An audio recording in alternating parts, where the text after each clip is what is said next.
Olá, amigos da TV Litoral Torres. Estamos abrindo mais um espaço para a cultura aqui na Galeria de Arte Tenkaten. Esse programa vai ao ar em sua versão inédita às terças-feiras, às 20 horas, na TV Litoral Torres e na Rede Litoral de TV, canal 6 da NET, às terças-feiras, às 17 horas. As reprises acontecem às quintas-feiras, às 20 horas, na TV Litoral Torres, e na Rede Litoral de TV, canal 6 da NET, às quartas-feiras, às 8 horas da manhã. Tá? Então, a gente abriu esse espaço aqui para, ao longo do tempo, e eu acho que vai ser um longo tempo mesmo, trazer os personagens, né, que constroem a história e a arte desse lugar tão rico aqui, que é essa zona de confluência das torres aqui, né?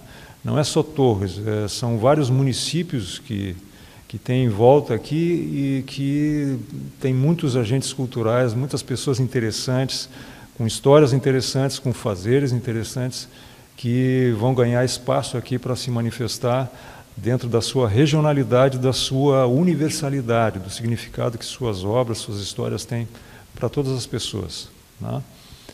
Então hoje a gente está trazendo um personagem que, a exemplo do Paulo França, que esteve aqui faz um tempo, é uma das vozes da terra, assim.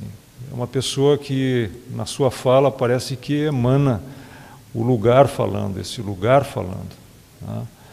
É o Bento Barcelos, nascido aqui em Torres, e que é uma espécie de um griot, né?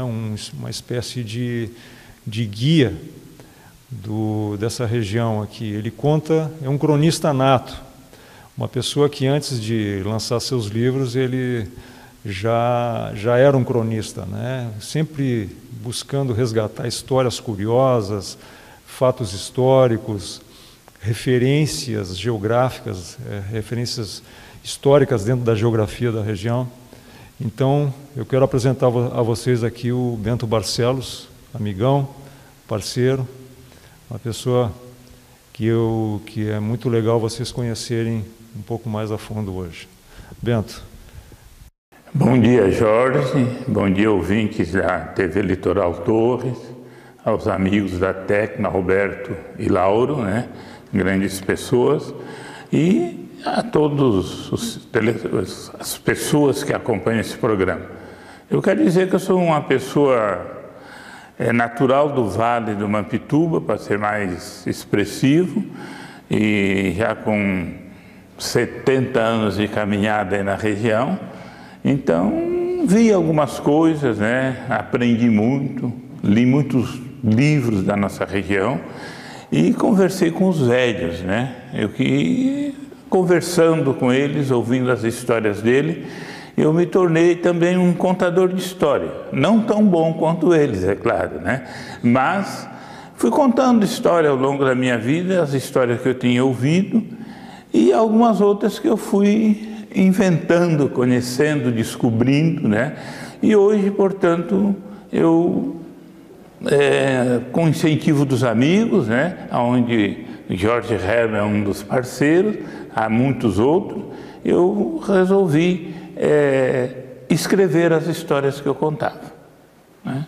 Então, em função disso, foi ficando meio conhecido com as pessoas da região e continuo, então, agora contando mais histórias ainda.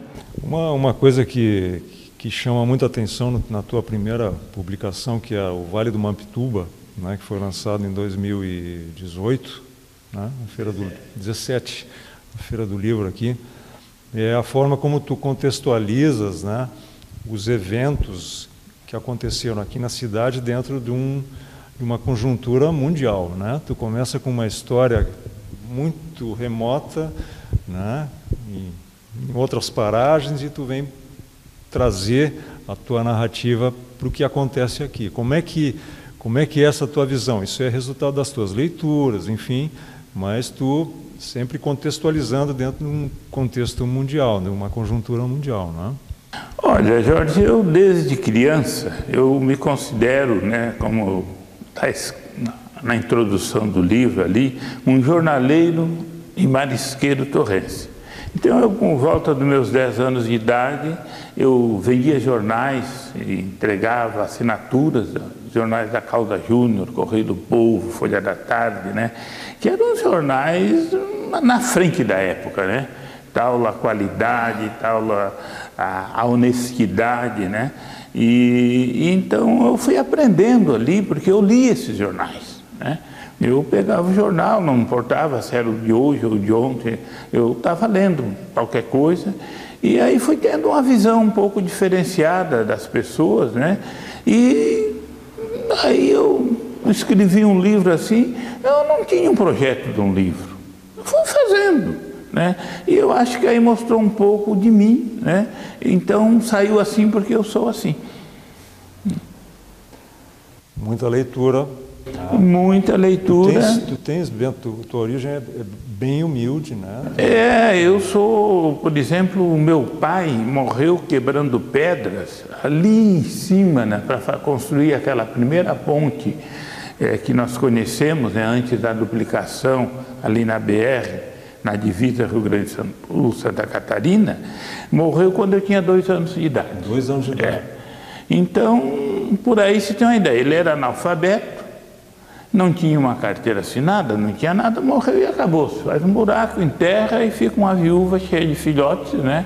O mais velho com 9 anos, e uma conta no armazém para pagar. E aí se dá uma ideia esta viúva, Dona Cota, a senhora minha mãe, também nunca teve na escola, embora aprendeu em casa a fazer um bilhete e coisas assim. Depois, à medida que os filhos iam para o colégio, ela também ia aprendendo com os filhos, né? Ajudando a fazer os deveres, terminava aprendendo. E adquiriu uma profissão, onde ela era costureira. Ele costurava numa maquinazinha tocada à manivela, né? E então por aí se vê. Somos um dos primeiros moradores aqui da década de 50, ali na Praia da Cal, na região hoje bairro São Francisco, na época se chamava Praia da Caula ainda, em que as dunas que antes, lá no início do século, invadiam a cidade, né, a Vila das Torres, que era somente a Rua Júlio de Castilho, e que ameaçavam soterrar essa vila, nós tivemos a nossa casinha, que nem era nossa, era de um avô, né, mas nós morávamos junto com ele, que era filho de um escravo.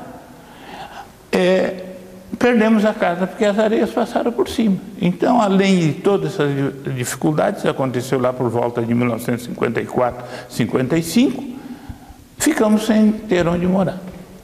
E passamos a morar na casa de um, na casa de outro, tal. E aí, parte dessa história está no livro do Vale do Mampituba. Eu me lembro que tu contou muitas vezes essa história de um elemento da casa que acho que vocês vieram a reconstruir depois desse episódio, que acabaram usando uns fragmentos de uma cruz que foi encontrada aqui no centro, acho que aqui perto, não é? Olha, Jorge, para ser mais exato, não foram os fragmentos. A cruz estava inteira. A cruz inteira dentro da casa. A cruz inteira formada. Essa cruz é uma reportagem do ano de 1973, que saiu no Correio do Povo, na Folha da Tarde, né? Que foram encontrados aqui, a menos de 200 metros, ao sul ali do tal antigo prédio da SAPT, né? Aqui no centro da cidade, uma escavação que fizeram para construir um pequeno shopping, que depois já foi desmanchado e construído um grande prédio ali. Nos fazer desmanchar umas casas velhas que tinha ali, foram encontrados 2 crânios, né? E aí o delegado da época, o senhor Rubens de Abreu, comunicado, 2 crânios, chamou a velharada da cidade, né? Vocês é que sabem o que é isso aí. E aí começaram a contar, ex-prefeito, ex-ator, essa coisa toda, e aonde foram a conclusão que chegaram, que esses ossos pertenceram a um casal, né? A hipótese mais provável. Esse casal seria Manuel Rodrigues da Silva, que é um dos pioneiros da região, né, que teria comprado junto com o irmão dele a Sesmarira, onde é o atual município de Passo Torre, e mais alguma coisa ainda.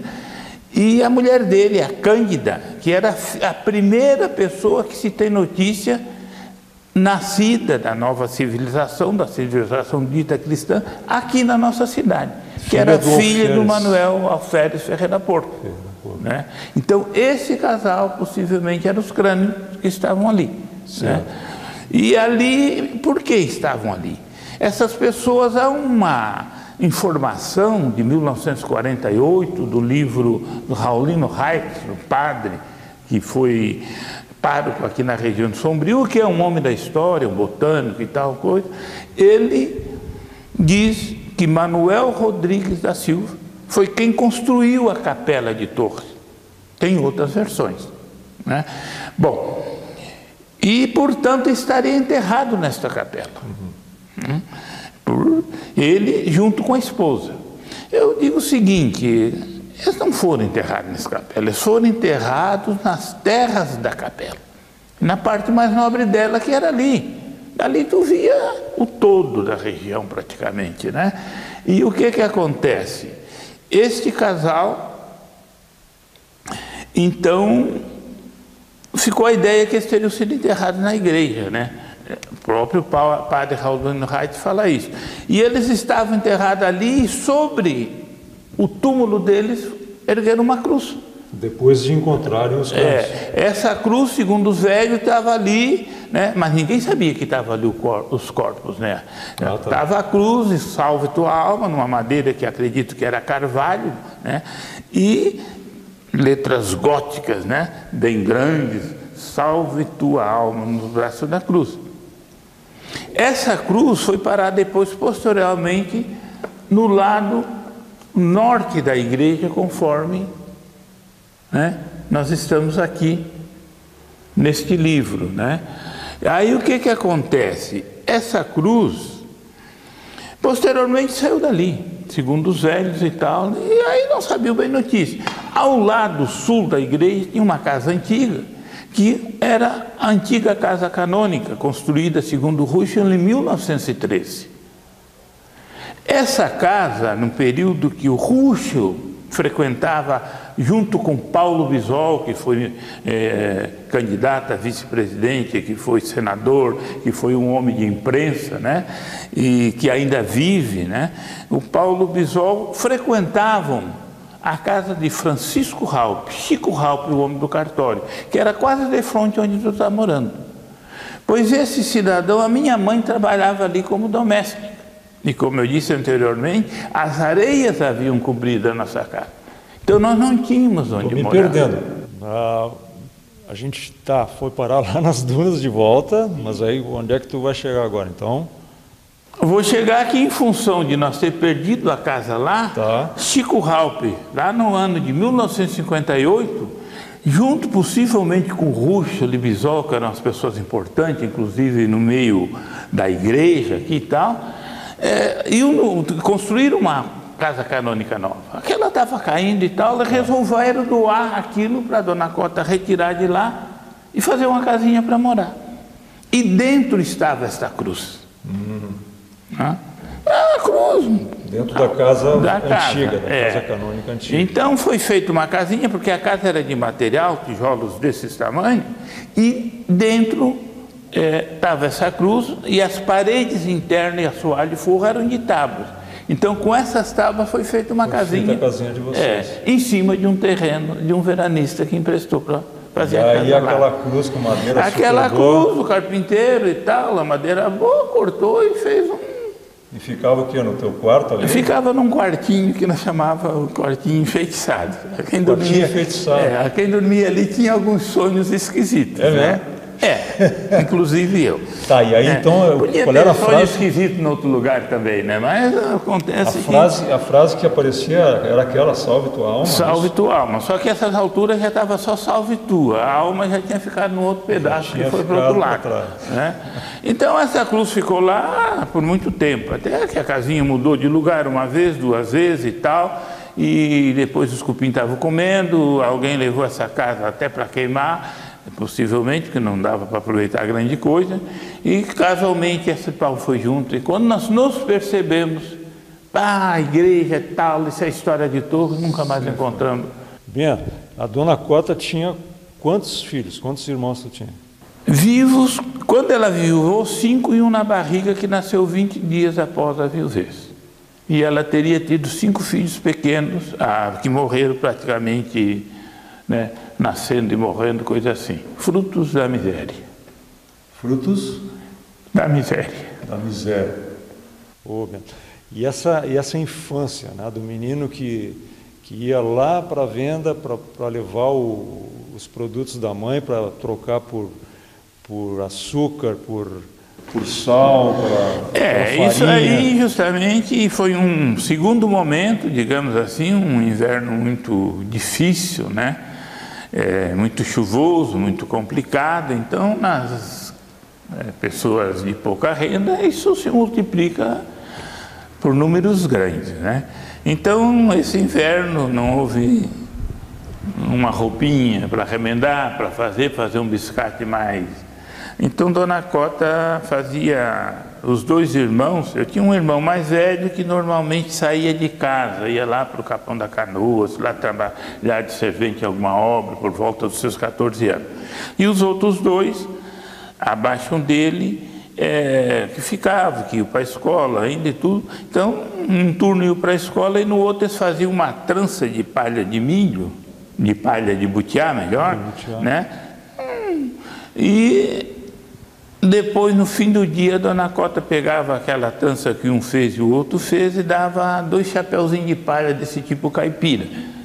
E com esse chapéu de palha, então cabia aí, vinha a minha função, que tinha lá por volta de 10, 12 anos, pegar esses 2 chapéus, eu atravessava lá por trás, pelo lado sul da lagoa, dias de chuva, com água acima do joelho, pulando o valo, ia parar lá na região da entrada da cidade, onde tinha um barzinho lá que compravam esses chapéus. Quer dizer, e aí ele equivalia mais ou menos a 1 quilo de farinha de mandioca, meio quilo de açúcar preto, como nós chamávamos, açúcar mascavo, né? E isso rendia a refeição daquela noite e do dia seguinte. Se derretia, botava água naquele açúcar, fazia uma espécie de melado e comia com farinha, tomava um gole de um café meio ralo lá, e era a alimentação ali, por um período bem grande dessa existência, né? Essa resistência, muito difícil, né? Muito complicada, mas que a gente, foi... sem saber, mesmo assim, eu digo que era feliz. Bento, a gente vai ter que parar um pouquinho, né? Fazer um intervalo, em seguida a gente volta. Olá pessoal, estamos de volta aqui com o Bento Barcelos. Este programa aqui, vocês podem entrar em contato comigo através do meu e-mail arte@jorgeherman.com ou pelo meu perfil no Facebook, que é Jorge Herman, e dar sugestões, fazer comentários, críticas, né? Desde que sejam construtivas, e para fazer um contato, uma interação aí com vocês. Aceitamos sugestões de entrevistados, enfim. E estamos aqui com o Bento Barcelos, né, que é um cabedal de histórias. Se a gente deixar, ele vai vazando histórias, a gente não consegue terminar esse programa, né? Eu acho que vamos ter que fazer um outro aí com ele, Bento. Né, Bento? Estamos aí. Então, Bento, essa criança que sobreviveu, né, a esse tempo de agruras, de penúrias, mas que teve muitas alegrias também, né?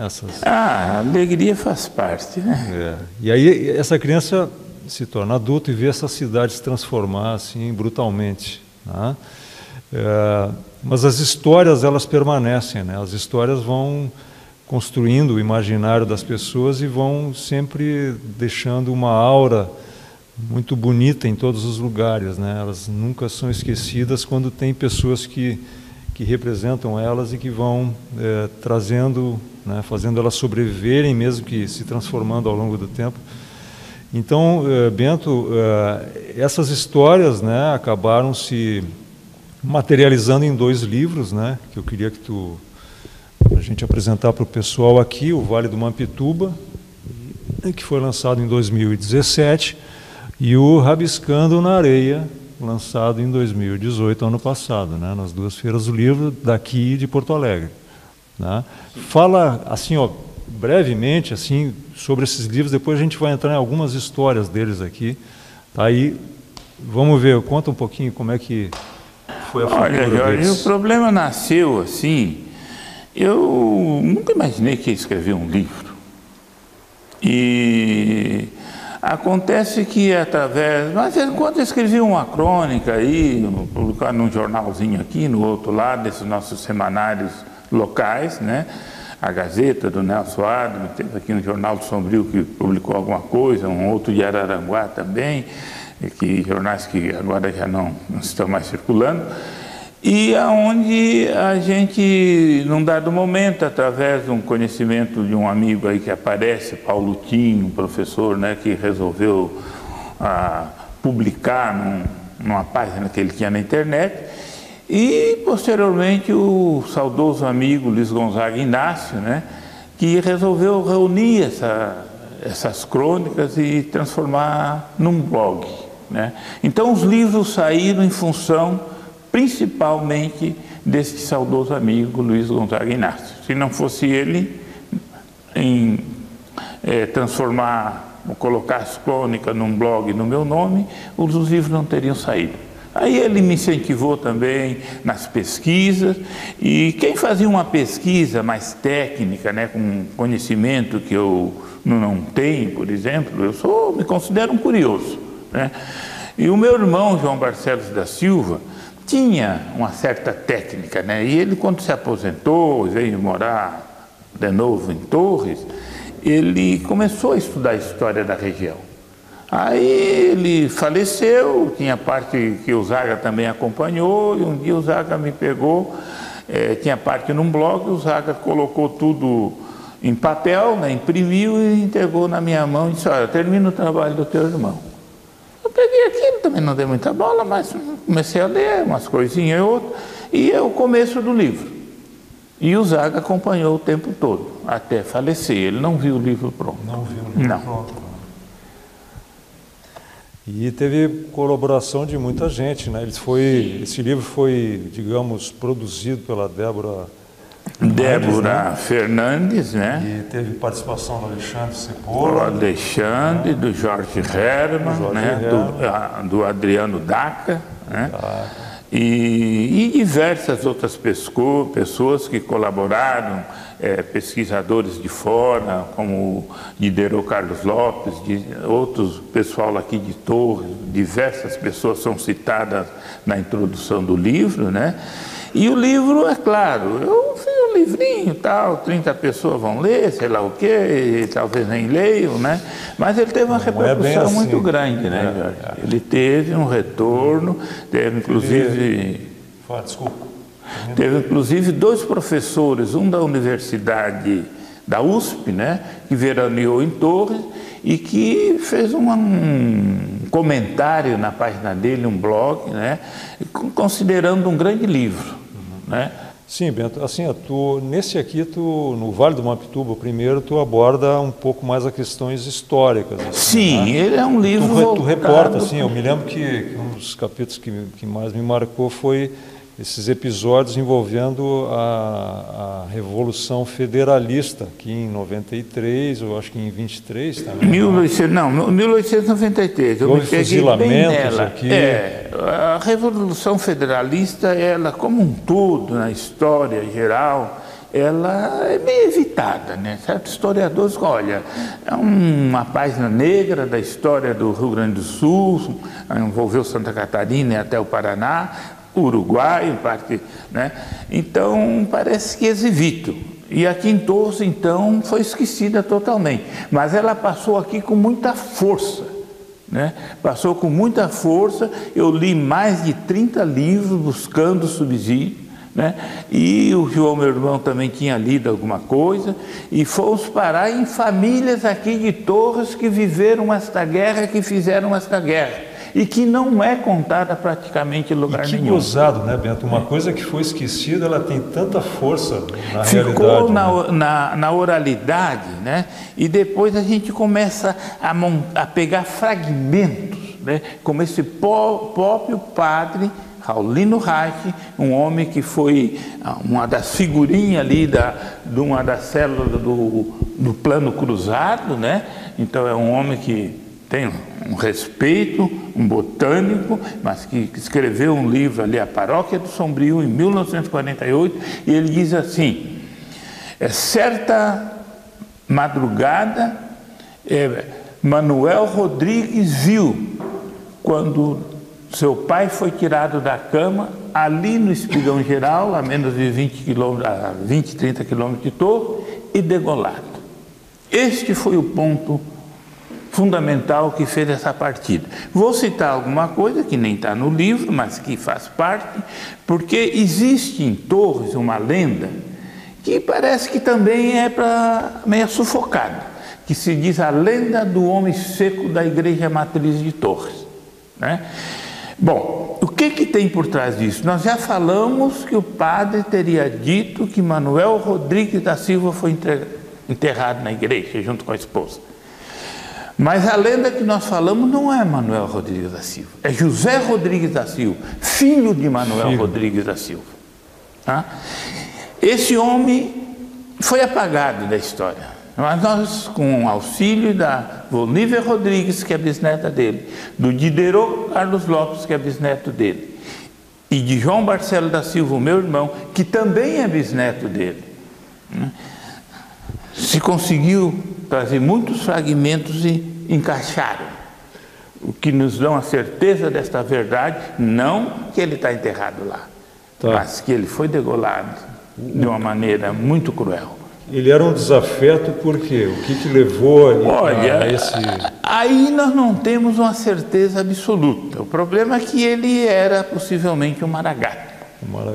E os maragatos, após o término, entre aspas, da Revolução Federalista, quer dizer, que foi assinado um tratado de paz em Pelotas entre dois representantes do Exército. Joca Tavares, o rebelde, e o outro, que me falha o nome agora, representando o governo. Mas a guerra civil não foi entre exércitos, a guerra civil foi entre partidos políticos, envolveu o exército, envolveu a brigada militar, envolveu famílias, pais lutando contra filhos, irmãos contra irmãos. Isso que é curioso, envolveu rixas locais, né? Coisas, fragmentos. Uma coisa que me chamou muita atenção, que tu mencionou aqui, ou não sei se foi numa das conversas nossas, que terminada essa revolta, essa rebelião, a coisa continuou por aqui. Aqui continuou principalmente, né? A nossa região houve ainda degolas, houve morte. Uma delas é essa, porque a paz de Pelotas é de agosto de 1895. A guerra começou, diz a história, em 1893, fevereiro, se não me engano. Eu diria que começou em 1892. E ela recebe o nome de Guerra de 1893. Até um dos capítulos do livro aqui, nós botamos 1893. Ano e nome de guerra. Mas para mim, o ano mesmo é 92. A gente lendo, buscando, tal. Aí o que acontece? Em 1898 ainda tínhamos matança em Torres. 98. O pessoal aproveitou o embalo e foi com tudo. Isso era o Júlio de Castilho, né? Júlio de Castilho, e do outro lado, me falhou a memória agora, o grande líder maragato, né, Silveira Martins, não assinaram a paz. Né? E aí Júlio de Castilho, que era o lado pica-pau, como diz o outro da guerra, ele fez um extermínio de maragatos. Começou em Bagé, né, que é onde começa essas brigas todas. E se arrastou, e aqui em Torres veio acontecer. E esse cidadão, então, eu estava dizendo que algo que não está no livro é que o meu irmão cismou. Ele já estava velho, não, ele já estava doente, né? Então, sabia que ia morrer muito breve, ele sabia disso, ele já queria, porque não tinha mais vontade nenhuma de viver em função já estava bem senil e tudo, ele começou a cismar em cima da lenda do homem seco. Porque a Dona Cota, a senhora, nossa mãe, contava essa história quando nós éramos crianças. Por que ele é o homem seco? Porque ele foi degolado, ele já era um velho, 60 e tantos anos. Para a época, e época de guerra, né? E ele estava doente, estava acamado, lá no Espigão de Barro. Ele foi tirado da cama no verão de 1896 e trazido para Torres, né? Pesito, escoltado por homens a cavalo. A pesito de pé no chão, né? Com muito cuidado trouxeram, porque eles queriam que ele chegasse aqui vivo, né? Aqui chegado ele foi estaqueado. Foi descobrir o que é estaqueado, afinal de contas. E aí, lendo e tal, estaqueado seria preso em 4 estacas, né? Braço amarrado num, outro braço no outro, um pé num, outro pé no outro, no ar, cabeça para baixo, barriga para baixo. E depois ele foi degolado. E o seu corpo abandonado para que as feras o devorassem. Isso aonde? Aqui nas dunas da Praia da Calma, dunas. a menos de 500 metros de onde tu estás morando, né? E ali, então, o que acontece? Tinha um primo irmão dele, Manuel de Lima Porto, que foi o primeiro intendente eleito em Torres. Descobri essa semana lendo Crônicas do Mário Cras Borges, que é um trabalho que vai ser lançado agora em novembro, né, de crônicas antigas escritas por escritores que não estão em livro nenhum. Então, um trabalho de pesquisa do Roberto Venturella, que Paulo Tim e a Débora estão organizando e que vai ser lançado. Bom, então o que acontece? Esse cidadão... Bento, te abrevia que eu tenho uma outra coisa que eu quero te perguntar. Tá, então, rapidamente... 2 minutos. 2 minutinhos. O meu irmão cismou em cima disso aí. Um dia eu cheguei lá visitar o meu irmão, já velhinho, tal coisa, tremulando. E eu olhei para ele e disse assim: tu tá parecido com um homem seco. Ele ria, em seguida morreu, né? E achou muito engraçado e tal. E eu disse, daí não sei o que ele falou assim, mas que tanto tu enche o saco com esse homem seco? Porque eu tinha como um caos, uma história, uma coisa de pouco valor, né? E ele disse, por que o Manuel Rodrigues? Eu digo, sim, quem é Manuel? José Rodrigues. Eu digo, quem é José Rodrigues? É o pai do vozinho. Tá. Aí me então, chocou, assim, que era o pai do meu avô. Tá, e depois nós vamos ter que abreviar, porque estamos indo para o intervalo. O homem seco diz respeito assim a que aquele corpo lá ele não se decompôs, foi uma coisa assim, ficou na areia, foi uma coisa assim. É que ele foi, em função desse intendente, foi até o comandante da cidade, político-militar, e disse assim, deixa a família enterrar. Afinal de contas, né? Aí o cara disse, sim, então tá, deixa enterrar, mas não no cemitério. E ele foi então enrolado em um couro de boi salgado. Costuraram esse couro e integraram nas dunas que invadiam a cidade e ameaçavam cobrir de areia as casas. 2 anos, 1 ano e meio depois, acharam aquele couro com os restos mortais. Os restos mortais quase que embalsamados ao acaso. Aí não sei o que dizer. Bento, vamos ter que fazer mais um intervalo, né, e a gente volta em seguidinha. Olá, amiguinhos, TV Litoral Torres, estamos aqui de volta no último segmento do Espaço para a Cultura, aqui com Bento Barcelos, o primeiro de uns 3 ou 4 que a gente vai ter que fazer, né, Bento? Então, assim, esse programa ele vai na sua versão inédita, às terças-feiras, às 20 horas, na TV Litoral Torres, e na Rede Litoral de TV, canal 6 da NET, às terças-feiras, às 17. Ele reprisa na TV Litoral Torres, quintas-feiras, às 20 horas, e na Rede Litoral de TV, Canal 6, às quartas-feiras, às 8 da manhã. E também depois fica disponível no site da TV Litoral Torres e no Facebook da TV Litoral, que eu sempre replico lá no meu perfil. O meu contato, arte@jorgeherman, 2 R's e 2 N's.com, e no perfil do Facebook, ali vocês podem fazer uma troca de informações, sugestões, críticas comigo ali, tá? Bueno, eu entrei no acordo com o Bento aí de ele ser um pouquinho mais sucinto, assim, para mim poder dar mais uma cutucada em outra pergunta, assim, porque é muita coisa para contar, né, Bento? Então, assim, a gente vai aproveitar que estamos de pé aqui e vamos reportar, assim, aos lugares aqui específicos onde cada um tem uma história, né? Atrás de ti tem uma imagem do Tocão, né? Que é o Morro das Furnas, né? Um morro místico aqui da gente, né? Muitas histórias, e tem uma história fantástica de um rapaz que caiu lá nas águas e foi encontrado um tempo depois.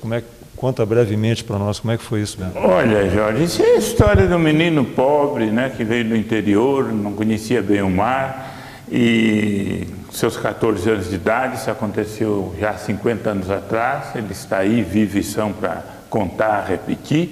Ele, numa madrugada, caiu, o mar derrubou ele lá numa região a 300 metros daqui, mar caudaloso, né, um mar de vento sul muito forte, uma madrugada muito fria, e ele foi jogado contra as pedras, arrastado, e veio parar ali, ficou praticamente 6 a 7 horas desde que caiu até o momento de resgate. Ele caiu pela madrugada, logo após a meia-noite, e depois foi resgatado aqui por pescadores, né, com cordas, tal, de coisa.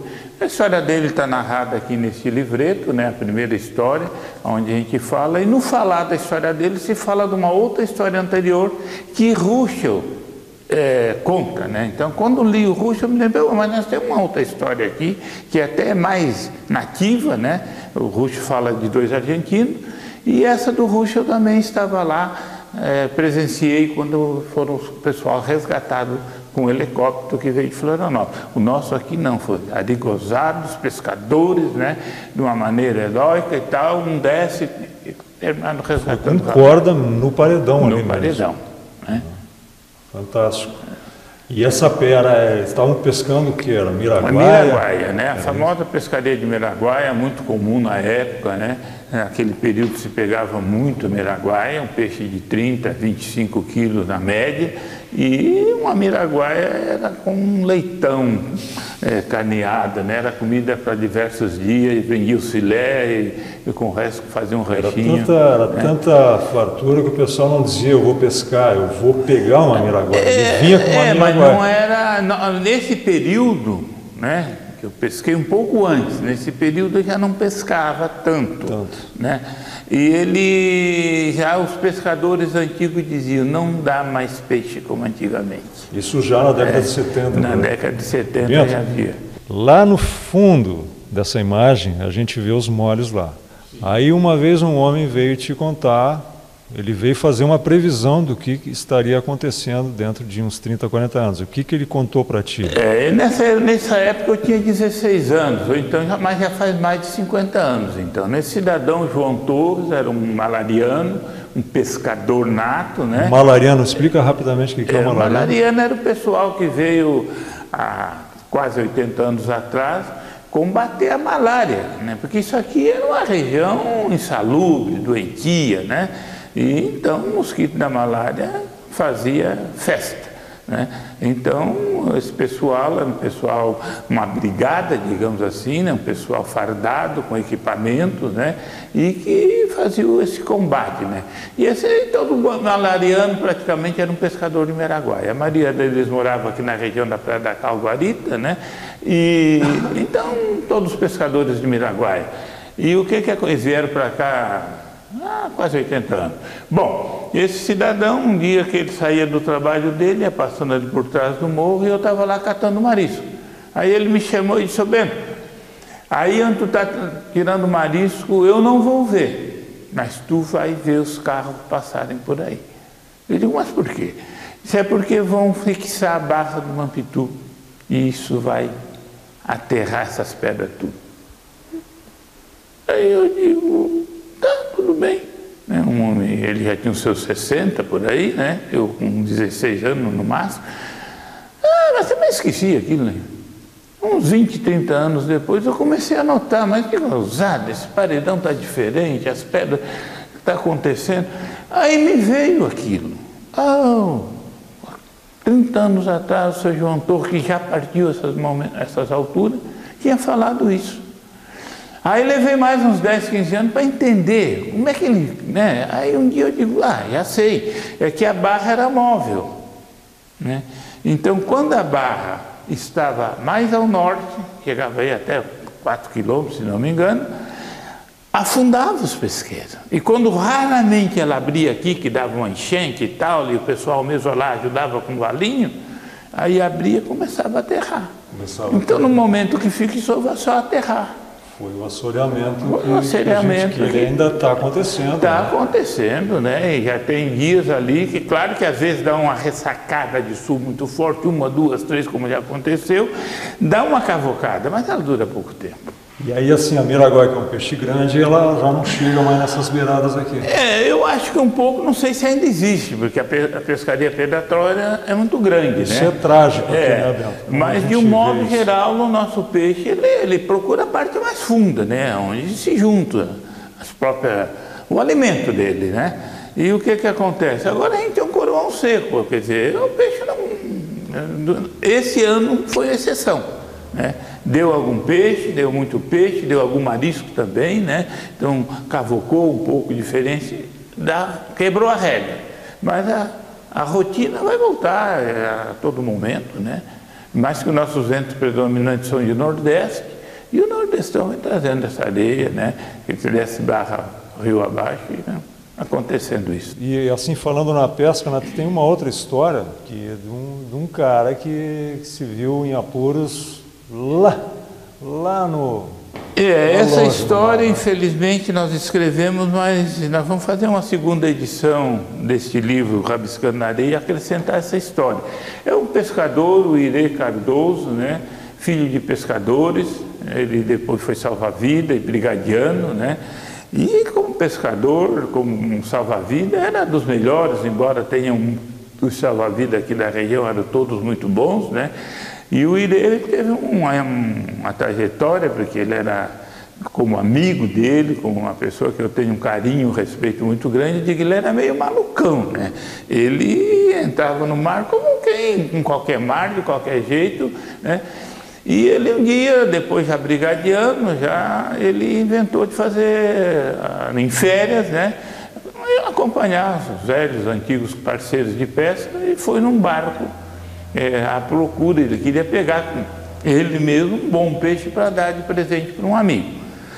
E acontece que saíram no mar maravilhoso, mas Netuno, né, o deus das tempestades, das tormentas, parece que ele pegou uma peça neles e mandou um nordestão, que durou bastante tempo, e aí o barco quis voltar para o seco, foi ver, não pegou, não funcionava direito, e não deu tempo, e ficaram em alto mar, né? Além da ilha, alguns quilômetros, e com pifado e sem rádio para se comunicar, né? Então não... Aí passou um dia, 2 lá, e a água foi faltando, a comida foi faltando. Quem está na terra, já morreram todo mundo, né? Não tem o que fazer. E o Irê, uma madrugada, controlou, disse que eu vou buscar recurso.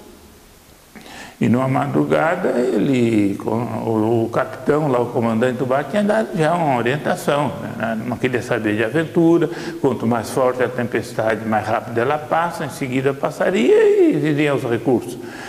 Mas isso era um recado para o Irê. Ele sabia que o malucão era malucão mesmo. Pois uma madrugada, né, com o sol tentando raiar, ele se pega uma coisinha salva-vidas e se joga no mar. Né? Joga no mar, o pior é que ele não esperava, que estava sendo negaciado. E quando ele dá meia dúzia de braçada, ele ouve uma voz: seu Irê, se largou. Aí sim o maluco se jogou atrás dele, um jovem que não sabia nadar. Vinha nadando tipo um cachorrinho, e Aí o Irê, o que vai fazer? Não tinha mais como voltar, aí o pessoal do bar estava dormindo, não tinha mais, o mar agitado, vai chegar perto para voltar, agora vai esmagar.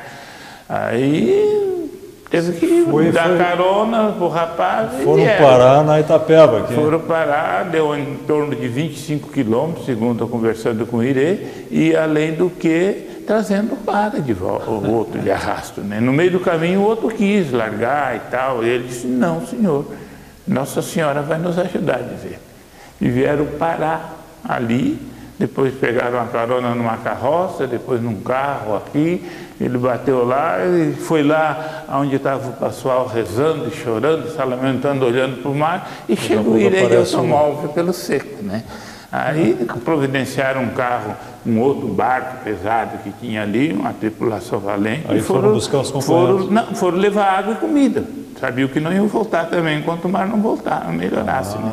E só após a calmaria, então, voltaram, não houve dano nenhum. Ele foi homenageado na Câmara de Vereadores em Porto Alegre, isso é matéria do jornal Zero Hora. Mas né? foi que ano, Bento? Olha, na década de 70 para 80, eu agora de cabeça assim eu não me lembro, mas já é 80 e uns quebrados aí. 80 uma coisa que virou, é épico, né? Um episódio desse tem outros tantos aí. Então, há pouco tempo eu e a Débora Fernandes estivemos lá visitando ele, levando a crônica, né, que escrevemos sobre ele, que andado aqui entre eu e a Aline Barrinha, aqui na Casa da Cultura, fizemos uma entrevista com ele, né, e daí saiu a crônica, né, e essa história. Bento, aí, bom, eu tenho medo de fazer uma pergunta da gente não conseguir terminar o programa sem ter que truncar ele assim, mas assim, Bento, tu és descendente de escravos, né? Tem o teu bisavô era o Paulino. Paulino Pereira da Silva. Conta rapidamente assim a trajetória dele. O Paulino Pereira da Silva, ele nasceu em 1853, né? Filho de Eva, uma escrava também, e possivelmente com patrão, né? O sobrenome dele é de gente importante da região, Pereira da Silva. Tá? E o Paulino casou com uma escrava, né? Ele comprou a liberdade dele aos 28 anos, né? E a partir daí, aos 25 anos melhor, e ele se tornou um carreteiro viajante. Ele tinha um carro de boi e viajava. Ele morava no São João do Sul, Passo do Sertão na época, e ia até Laguna, né? Levando uma mudança, comprando peixe, vendendo peixe, aquela coisa toda. De Laguna vinha até Torres, Tamandaí, Porto Alegre, Viamão, né? E na volta trazendo encomenda que as pessoas, segundo relatos da época, ficou rico. Rico entre aspas, né? Mas tinha uma boa casa, né? Caiada, telha de barro, rebocada, e na sala, né, como ornato, ele tinha uma canga de boi com 2 cabeças mumificadas, né? Então parece que o negro tinha, além de tudo, bom gosto, né? Então, e existe uma foto dele, né? Existe uma foto, temos uma cópia nesse livro, né? A foto é uma pesquisa do Roberto Venturella, a foto, segundo o Roberto Venturella, é de 1907, ele ali na guarita, nessa época ele tinha em torno de 30 e tantos anos, com carro de boi, né?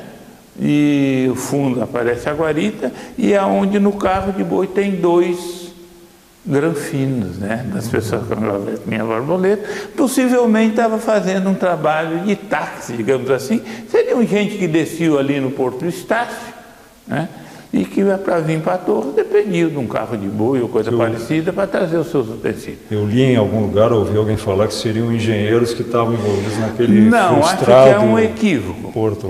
O meu irmão entrou nessa aí, junto com o Jaime, depois, mais tarde, eu fiz uma correção, porque os engenheiros tiveram em 1905, eram 3 americanos, né, dos Estados Unidos, e ali na foto aparece só 2. Esse engenheiro tem uma crônica do Russo bem contada, onde ele fala que estava o governador, estava todo mundo junto. Então, puxa-saco não faltaria para tirar foto, não ia estar só os 2. teria 3 e teria o governador. Foto era um evento, né? Bento, aqui, ó, na capa do teu segundo livro tem aqui o morro, ali a Guarita, né? Então aparece a casinha de Tiririca, né? Isso aqui é uma coisa de uns 100 anos atrás, mais ou menos. Acredito. Isso foi divertido do acervo do Roberto Venturella, precioso, né? Acervo, né? Foto preto e branco que Jorge Hermann coloriu, né? Nós temos o original da foto dentro do livro, em preto e branco, né? E que o Jorge transformou nesse trabalho aqui, né? Então, ninguém vivo conheceu, das pessoas que eu conheci, relatou uma casinha dessa aí, quase, né, tem um carro de boi, tem outras coisas ali. Então, é possivelmente de 100 anos, talvez até mais, né, atrás. E tu chegaste a viver ali nas imediações do parque ali também? Sim, sim. Uma casinha dessas também? Não, as casinhas já eram de madeira, né? Sim. Eram de madeira. Tinha algumas com esse telhado, né? Mas as paredes assim eu não conheci. Certo. E como é que era viver aqui, assim, né? Era aqui mais ou menos nesse lugar que tu vivia? Quando as dunas passaram por cima da nossa casa, que era a casa do meu avô adotivo, que era tio de meu pai, na verdade, nós moramos aqui, mais um pouquinho ali. Não nessa casa, obviamente. Não, não. Aqui no lugar havia uma casinha pequena, do lado uma outra, uma terceira, né? E eram casinhas muito humildes, muito simples, sem água, sem luz, sem banheiro, sem coisa nenhuma. Uma privada, como nós chamávamos, uma patente lá no fundo, essa coisa assim. E aí a gente se criou. Eu até tenho uma história que eu nunca contei, que agora me vem a lembrança. O primeiro peixe que eu peguei, foi aí, por volta dos meus 6, 7 anos de idade. E não era um peixe pequeno, era uma tainha bem grande, né? Como isso aconteceu? Quando o mar baixava, ali é cheio de pedra, formava aquelas poças, né, em torno daquelas pedras. E eu e os filhos do mestre João Torre, o homem da previsão aí da Barra, né, brincávamos ali com cascas de marisco, nós colocávamos ali como se fosse uma canoa. E eu, essa semana a gente estive na praia, ainda peguei uma casca de marisco e coloquei dentro de uma pocinha e fiquei observando até que uma onda vem. Então nós fazíamos competições, qual era a casca de marisco que ia ficar por último, né? E lá naquelas brincadeiras, quando nós vimos um peixe ali numa poça daquela, pouco espaço, vamos pegar a mão e pega e não pega e cai e tal. O peixe já ficou ali, a maré baixou, porque ele tinha sido abocanhado por um peixe maior, um boto, um cação, sei lá. E a gente pegava, escorregava, até que num dado momento eu peguei naquele machucado, daí firmou, né? E aí conseguimos, levamos o peixe. Tua primeira pescaria foi na unha. Foi na unha, né? Então, coisas de pescador, mas realmente pescadores têm fama de mentiroso, mas essas histórias são propícias. Mas é bacana. Bento, assim, ó, temos que terminar, né? Eu te agradeço muito estar aqui compartilhando essas belezas aí desse passado com a gente. E então eu agradeço também a parceria do Lauro Santos aqui, dirigindo o programa, do Alberto Balbueno nas câmeras, fazendo essa mágica toda aí.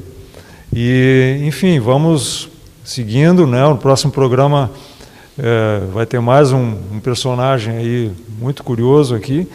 E agradeço a presença, a participação de vocês. Muito obrigado.